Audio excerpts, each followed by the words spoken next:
இன்றைக்கி ஜோ கிச்சனில் ப்ரான் தொக்கு எப்படி செய்கிறதுன்னு பார்க்கலாம். இந்த ப்ரான் தொக்கு ரொம்ப சிம்பிளானது தான். இது வந்து நெத்திலி கருவாடு மாதிரி குட்டி குட்டி ப்ரான்ஸ் வந்து நம்மளுக்கு ட்ரையாக விற்பாங்க கடையில். அதை வந்து நான் ஒரு 10 to 20 மினிட்ஸு தண்ணியில் போட்டு ஊற வச்சுட்டு நல்லா வாஷ் பண்ணிக்கணும். இப்போது ஒரு பேனில் ஒரு 50 ml நல்லெண்ணெய் நல்லெண்ணெய் தான் நல்லாயிருக்கும். நல்லெண்ணெய் போட்டு கடுகு, ஒரு அரை ஸ்பூன் பெருங்காயத்தூள் அது போட்டுட்டு நம்ம தாளிச்சிடணும். தாளித்ததுக்கு அப்புறமேலு நம்ம வந்து பூண்டு 10 to 15 பூண்டு கட் பண்ணி வச்சுட்டு அதையும் போட்டு அந்த எண்ணெயிலே போட்டு லேசாக வதக்கிட்டால் போதும். அதுக்கப்புறம் 1 டீஸ்பூன் மஞ்சத்தூள் போட்டதுக்கப்புறமேலு நம்ம வந்து ஒரு 3 பெரிய தக்காளி நல்லா பழுத்ததாக அதை போட்டு நம்ம வந்து நல்லா வதக்கணும். அந்த எண்ணெயிலே சீக்கிரம் வதங்கிடும்.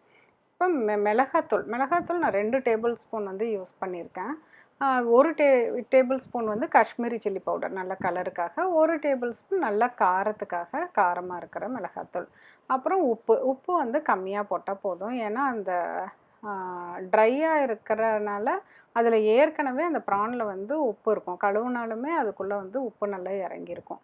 இப்போ இந்த தக்காளியை வதக்கிட்டு நம்ம க்ளோஸ் பண்ணி வச்சிடணும். ஒரு 2 to 3 மினிட்ஸ் கழித்து நம்ம எடுத்து கிளறி பார்த்தோம்னா நல்லா பேஸ்ட்டாக இருக்கும், நல்லா மசிஞ்சு போயிருக்கும். இப்போ வந்து நம்ம ஊற வச்சு நல்லா வாஷ் பண்ணி வச்சுருக்க அந்த ப்ரானை வந்து இதோட சேர்த்தணும். இப்போ இதோட சேர்த்துட்டு தண்ணி ஊற்ற வேண்டாம். அந்த தக்காளியில் இருக்க தண்ணியிலையே இது கொஞ்சம் வேகட்டும். ஏன்னா குட்டி குட்டி ப்ரான்கிறனால சீக்கிரம் ஓரளவுக்கு ஆனாலும் ஒரு 5-6 மினிட்ஸ் அட்லீஸ்ட் ஆகும். அப்புறம் நம்ம கொஞ்சம் சிம்லேயே லோ ஃப்ளேம்லேயே வச்சுட்டு வேக வச்சுக்கலாம். இப்போ பார்த்திங்கன்னா கொஞ்சம் நேரம் கழித்து இடையில ஒரு 2 தடவை கிளறி விட்டுறணும். அதுக்கப்புறம் பார்த்திங்கன்னா நல்லா எண்ணெய் வந்து விட்டுருக்கும் ட்ரை ஆகி. இப்போ வந்து ஒரு 3 டேபிள் ஸ்பூன் கெட்டியாக புளி தண்ணியும், ஒரு டொமேட்டோ வந்து பேஸ்ட்டாக அரைச்சது, மிக்சியில் வந்து 1-2 அரைச்சது, அது வந்து அந்த தொக்குக்கு அப்போ தான் வந்து கொஞ்சம் ஒரு மசாலா பிடிப்பாட்ட வரும். இதை வந்து போட்டுட்டு மறுபடியும் தண்ணி ஊற்ற தேவையில்லை. இதை போட்டுட்டு அந்த பச்சை வாசம் போகிற அளவுக்கு கொஞ்சம் நேரம் விட்டுறணும். அதுக்கப்புறம் உங்களுக்கு காரம் வேணும்னா அடிஷ்னலாக போட்டுக்கலாம். இதுக்கப்புறம் மறுபடியும் எண்ணெய் பிரிஞ்சு இந்த மாதிரி வரப்போ நம்ம பொடிச்சு வச்சுருக்க வெந்தய பொடி அதை வந்து ஒரு 3/4 டீஸ்பூன் அளவுக்கு அதை போட்டுட்டு கிளறி விட்டு நிறுத்திடணும்.